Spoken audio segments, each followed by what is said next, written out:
is now my distinct pleasure and honor to introduce to you the Mayor of Smyrna, Mary Esther Reed.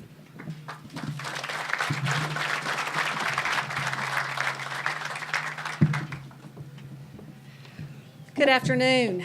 It is so nice to see all of you out here today.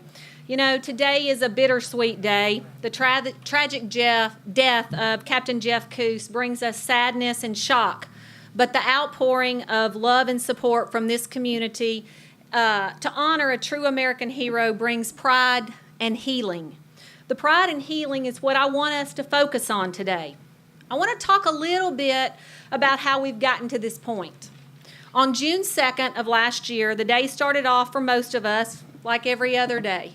It was a pretty normal Thursday, but you know, there was some excitement in the air around Smyrna because the Great Tennessee Air Show was taking place that weekend, and the Blues were in town.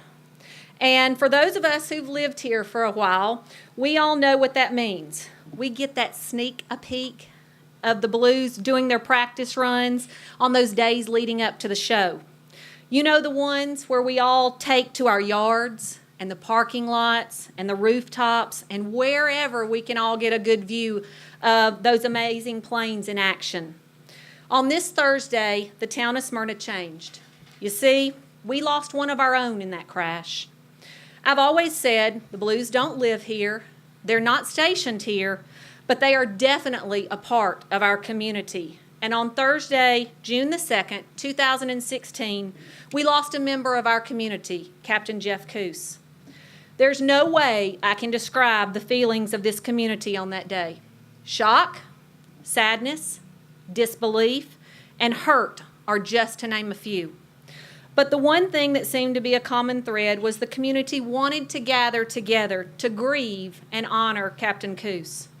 Many of our citizens did just that in an impromptu vigil held that night right here at Lee Victory Recreation Park. We grieved together as a community.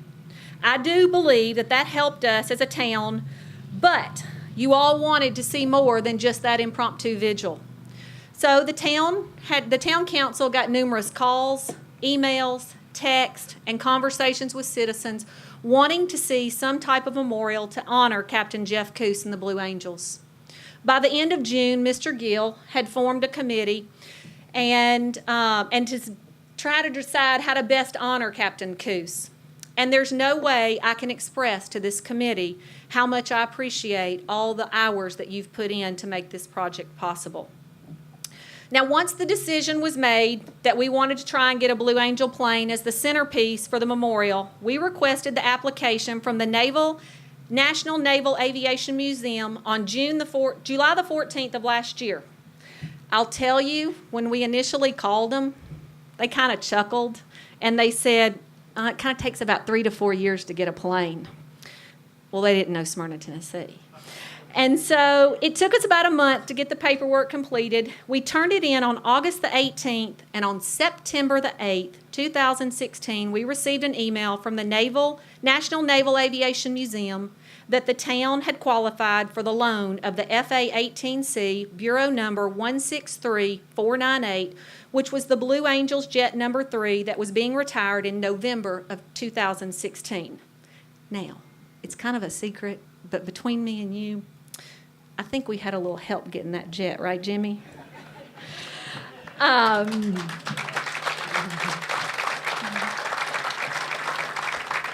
But all kidding aside, this project has been as important to the Navy and to the Blue Angels as it has been to the town of Smyrna.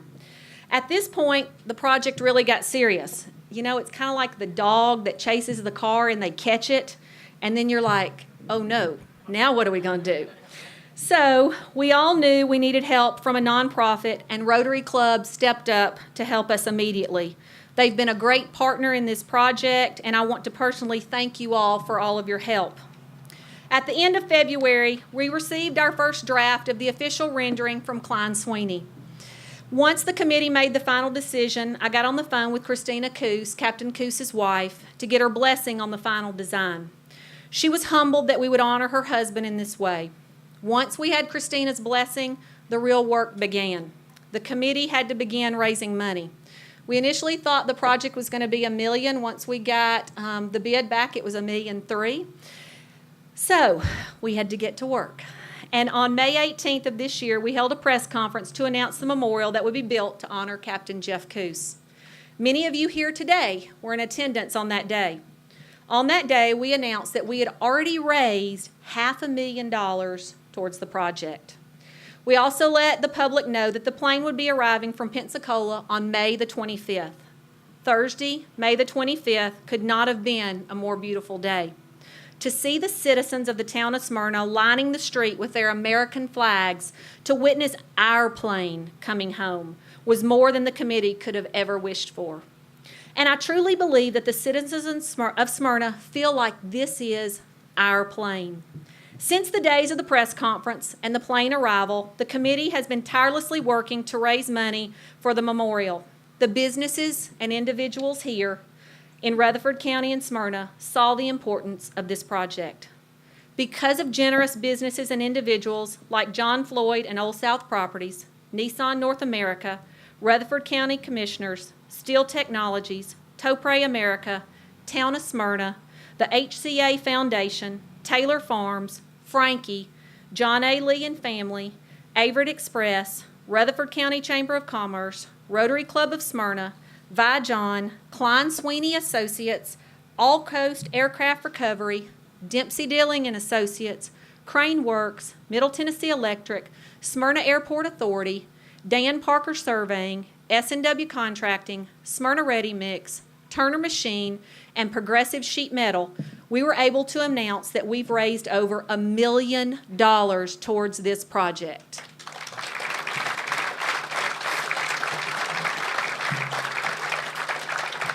So, to each one of you that I have mentioned, but also to the ones who donated $5, $10, and to the children who have put change into jars at town events, thank you from the bottom of our heart. This project would not be possible without you.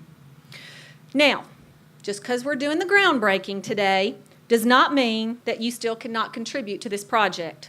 We want everyone to feel a part of this memorial. Brick pavers to be engraved can still be purchased, and we're still accepting donations. We still have about $275,000, so if somebody wants to write a check for that today, Mr. Gill, could you take that? So all you need to do is go to our town website, and it'll direct you to the memorial page. You can drop off money at the town of Smyrna or at any Franklin Synergy Bank. Today, I'd like to end by saying that this last year and a half has been a hard one for our town. We've gone through a real tragedy, but just like when we have a death of a loved one or a family member, we as a community took our time to grieve, and then we found a way to honor that person. Today, we start to build that foundation to honor a true American hero, Captain Jeff Kuss. Thank you all for all you've done to make this day possible. Thank you, Mayor. While we're talking about American heroes, it is my honor to introduce one. A gentleman that will speak today. Many of you may not know him. I've gotten to know him well over the last year, and I'm so fortunate to have done so. Just a quick intro. He's served his country for 34 years, from the year 57 to 1991, as a pilot. He flew, I think, F-14s and F-1s. He flew multiple combat tours in Vietnam and other places, accumulated almost 5,000 total flight hours. He's been the commander of the Navy Blue Force, commander of Train Air Wing 2, chief of the Naval Air Training. He actually revised the script for Top Gun, the movie, which I think is pretty neat. He's just done so much in his life. He was a former UT student. He went to Middle Tennessee. He got his BA from San Diego State University. Admiral Taylor entered flight training in February of 1957 and received his wings in 58.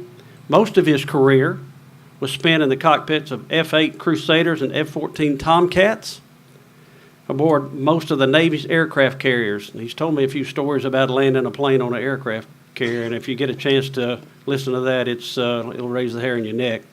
He was the first fleet F-14 demo pilot, demonstrating the fighter across the United States and Europe. He served as the CO of the first F-14 squadron to make a fleet deployment while abroad, the USS Enterprise in '75. He participated in the first F-14 combat sorties during Operation Frequent Wind, which concluded U.S. presence in Vietnam with the evacuation of Saigon. He also completed 6 aircraft carrier combat cruises between '65 and '75 while accumulating 188 combat missions. We are so blessed to have somebody like that in our town. I'm honored to be able to introduce him, and I think when this day ends, I'm going to circulate a petition, and I'm going to ask you to sign it. I'm going to send it to the Dos Equis beer folks to have him be the most interesting man in the world on the next go-round, if he would accept that. It is indeed an honor to introduce to you Admiral Jimmy Taylor.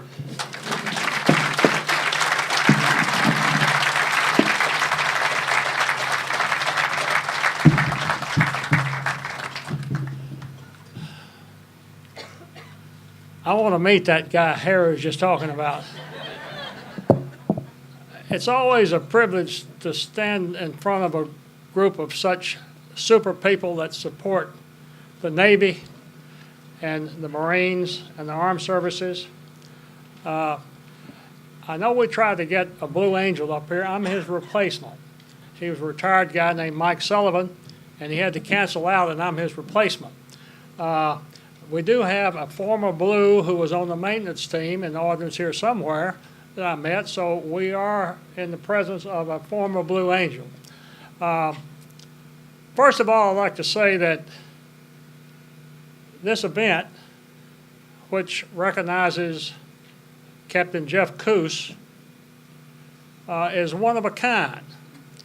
I've been associated with the Blues since 1957 in various and sundry roles, plus being their boss and flying with them and doing air shows with them and travel Europe with them.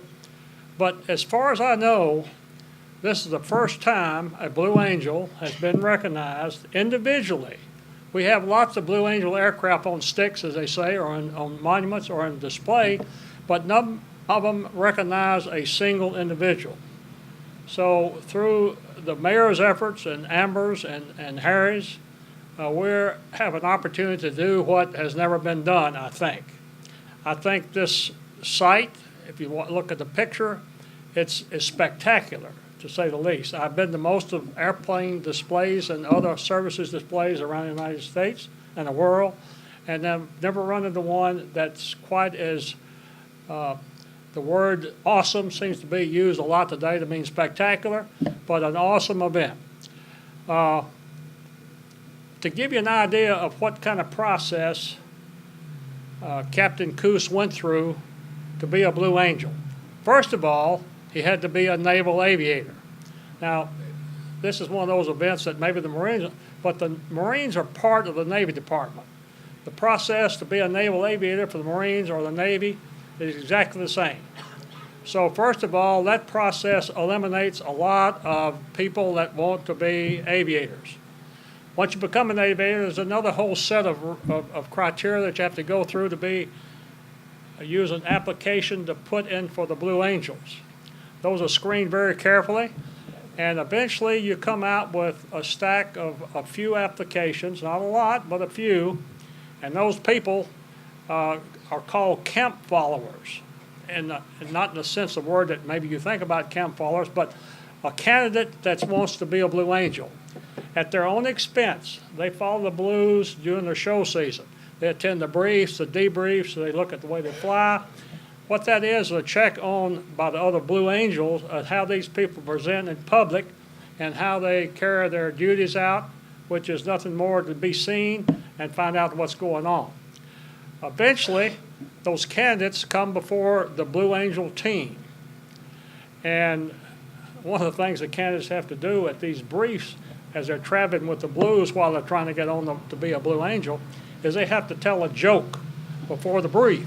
Well, obviously, Jeff did a good job telling his joke, whatever that was. I wish I knew.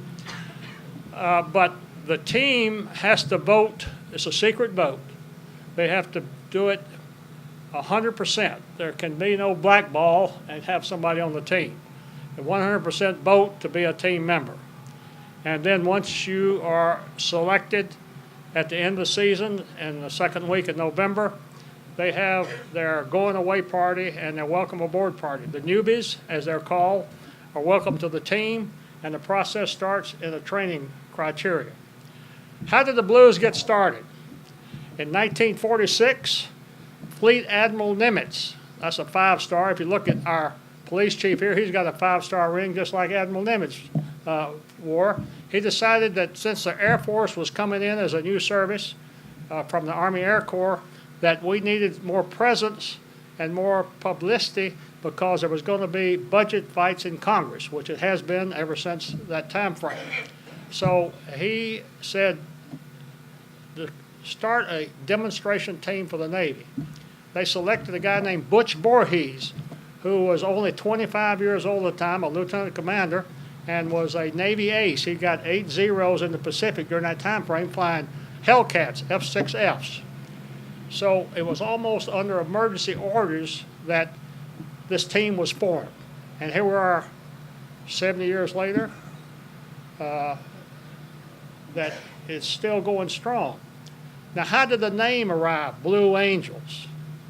Well, a guy named, whose nickname was Wake, who flew number 2 on Commander Butch Voorhees' wing in these F-6F, was thumbing through the New Yorker magazine under the happenings portion of that, and I'm sure you all read that, and he runs across this restaurant club called the Blue Angels. And excitedly, he runs up to Commander Voorhees and said, "Boss, I got the name. Here it is, Blue Angels." And that has stuck because before it was just a Navy's demonstration team. So here we are 70 years later with still the Blue Angels, and a very important part of the Navy recruiting and public demonstration. The Blues have performed in front of almost 500 million people around the world in the process of advertising what we do in the Navy and keeping interest up for recruiting in the training command. At one point, which Harry mentioned, I was the Chief of Naval Air Training, which trained all Marine, Navy, Coast Guard, and some dozen or so NATO country aviators. So got a chance to do that and run around the world seeing some of these things that we advertise. So it's an important process, and the Blues have been an integral part of that, and people like Jeff Kuss just make it worthwhile to see what's going on. The airplanes they have flown besides the F-6F is the 8F Bearcat. Then it was the Panther. Then it was the Cougar. Then it was the Tiger. Then it was the Phantom. Then it was the Skyhawk. We'll call it Tinker Toy, but the Skyhawk, the small attack aircraft. And then in today's present aircraft, the F-18 Hornet. I was sitting in the Pentagon after my tour as a wing commander at Kingsville, Texas. And they said, "You got to go." I said, "I don't want to go to the Pentagon. That's not operational. I can't fly airplanes." Well, I sneaked airplanes while I was up at the Pentagon, but one day I get a call from Secretary of the Navy, John Lehman. I had met him on the King Ranch when I was the wing commander down in Kingsville, Texas, and he's a real unusual guy who was also a naval aviator. He was right-seater, flying in A-6s. And since he knew me, he said, "Taylor, I want the Blues and Hornets." I said, "Boss, we don't have any extra aircraft." He said, "Find them." "Yes, sir." Hung up the phone. Well, that fall of '86, the Blues transitioned to the Hornet and been there ever since. They've been in the Hornets longer than the other aircraft. There was a guy that I knew well who was the leader of the Blues when I took over the training command, who's named Gil Rude. He's an old farm boy from South Dakota. And I went to see him after I took over and introduced myself and told him what I expected from the Blue Angels while I was in charge. And I knew I had the right guy under my command when I walked into his office at Pensacola where the Blues reside, And on his desk, everybody has a big aircraft model on the desk. He had a museum quality model of a John Deere tractor. So I said, this is the right guy. We got along famous. I see him every year, off and on. And but that's the selection process for the leader, number one, during my time frame was much different than it is today. I had the final say-so. I got packages for the Blue Angels that wanted to be the number one guy. I usually got like 6 or 7 or 8 packages. I sent them to all my chiefs of staff around the training command and had them to say who they thought the best was. They came back to me. I gave it to Annette, let her pick out one. And so what was amazing, when I picked the guy that followed Gil Rude, was everybody had picked the same guy. So that tells you that the process is probably pretty good. They were all great pilots and great individuals, but some people just rise to the top of the cream and get above it, levitate. So this is what had happened with that selection. Now understand there are not just one admiral involved in the process of picking the lead, but there's 10 admirals and a whole slew of other things that need to occur. But when you're the guy that makes the selection, you want to be sure from everything that has happened that you picked the right guy. I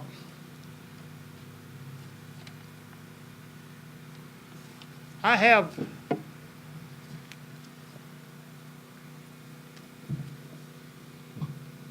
the blue that was supposed to be here, Mike Sullivan. He's the ex-blue, former blue. Nobody's an ex in the blues. Once a blue, always a blue. But he was supposed to be up here instead of me, as I said. But they were announced it might be a surprise later during this ceremony. I thought, well, the surprise is the Blues are at Rome, Georgia. That's a hop, skip, and a jump for a Blue Angel. It could probably be here in about 15 or 20 minutes. I thought, well, maybe the surprise is not me replacing Mike, but the Blue with the flyover. So that hadn't occurred, so I guess that's out. We tried the best we could. But I think at this time, it is time to focus on what we're here for, which is start an evolution, which is going to be one of a kind and spectacular. As soon as Mary Esther can get another couple of $100,000, unless Harry gets a contribution before we leave here, and get on with the groundbreaking and look forward to June the 2nd, hopefully this next year, when we have the Kuss family, mom and dad and siblings and wife Christina and the 2 children are here for the dedication. So thank you for coming out and thank you for your support.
Tell me of a king, they tell me of a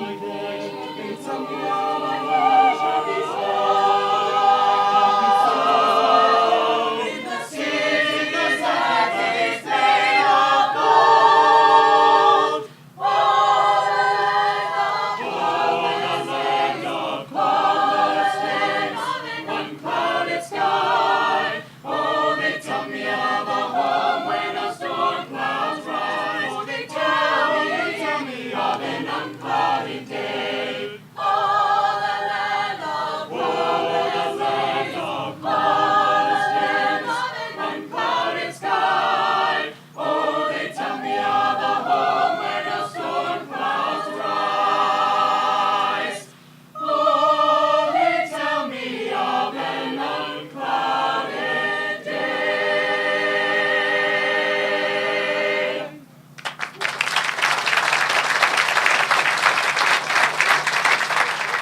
I want to thank Dr. Harrell for allowing the Stewart's Creek Choral Group to come out. I think they added a very nice touch to the groundbreaking ceremony. So thank you all for coming out today.